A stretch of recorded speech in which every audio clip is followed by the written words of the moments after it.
I'm afraid we're beyond that point. We're beyond that point where I can tell you to buy Apple calls or, sell Tesla puts, or it's just not that simple anymore. And the sooner people realize that, the more chance they've got of avoiding this choppy water between deflation and inflation and being caught in the wrong side of it when this takes off. If I was to tell you that you're going to have 10% inflation next year, right? And you were in cash, that sounds like a terrible trade. But if I was to tell you at some point in the next year, the stock market was going to get cut in half, but you need that cash in order to be able to buy it, it's going to be cut in half in one day. Suddenly, it's a great trade. So again, cash isn't static. Having an allocation to cash now is, I think, very sensible. I think it's been sensible to have cash for the longest time. Now, you would have done better being fully invested in the stock market. That's fine, but for me, it's a risk-reward issue, right? So right now, if you think that this inflationary problem is going to happen, you think it's going to be, let's call it long-term transitory. Let's say it's going to last for 2 or 3 years. Then you have to do something about it, right? You have to have a plan for these next 2 or 3 years, even if you think deflation is the ultimate game.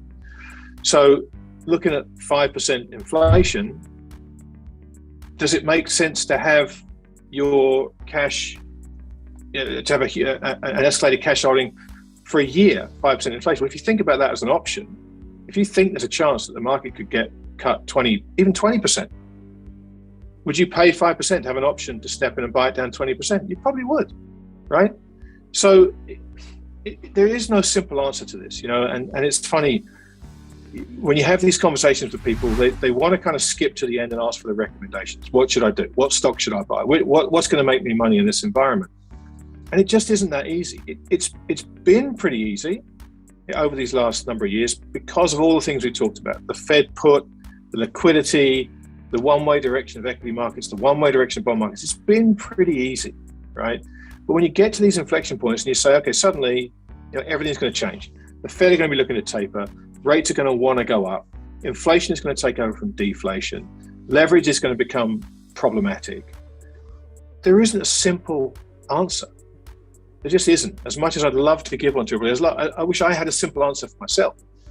And that's where the importance of risk management comes in, because the risk that you've been having to deal with has been, as it turns out, pretty low over these last few years.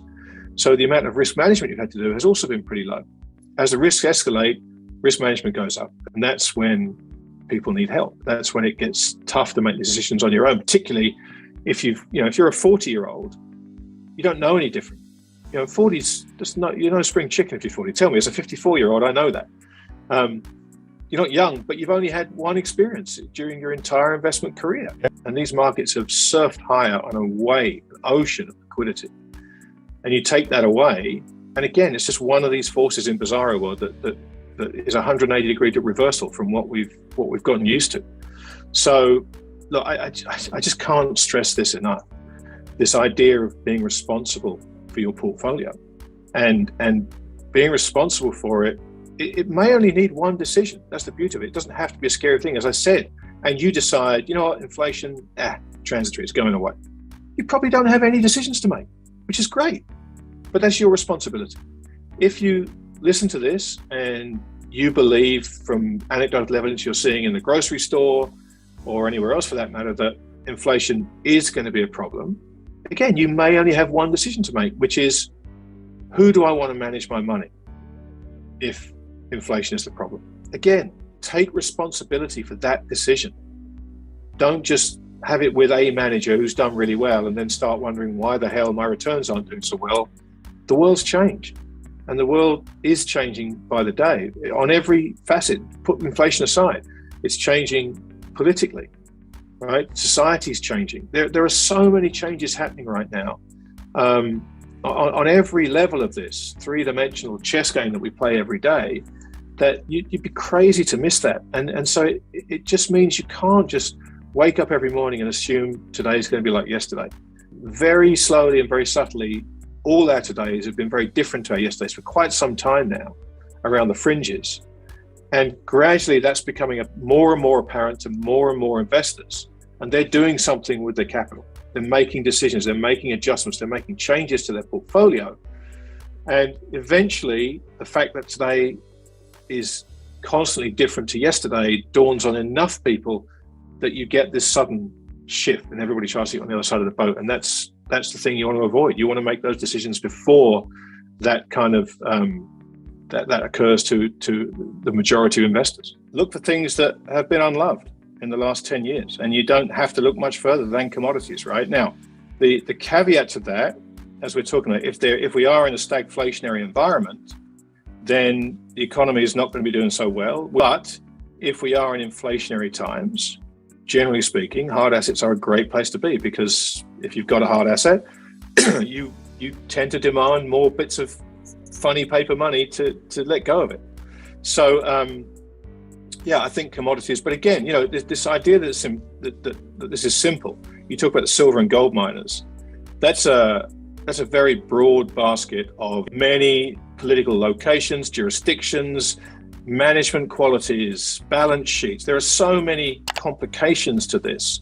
And, for the last 20 years, it's been buy the ETF, buy the GDX and you'll be fine. And look, yeah, you probably, if you believe that gold mining stocks are going to do well, own the GDX. That's absolutely fine. Or the GDXJ if you don't like sleeping. But there is another layer to this, right? There's another layer to this that if you want to invest, speak to some companies that manage precious metals funds, right? That can actually produce much higher returns, because they don't buy all the dogs that happen to be in the basket. They actually understand which companies will outperform. They can put relative trades on. There is a way to make much better returns if you're prepared to do that work. But if you're not, the ETFs will be fine. Agricultural commodities, look at what's happening in those. Look at the price of fertilizer stocks. Again, there are plenty of plays around this real asset side that excuse me, that will likely do very, very well.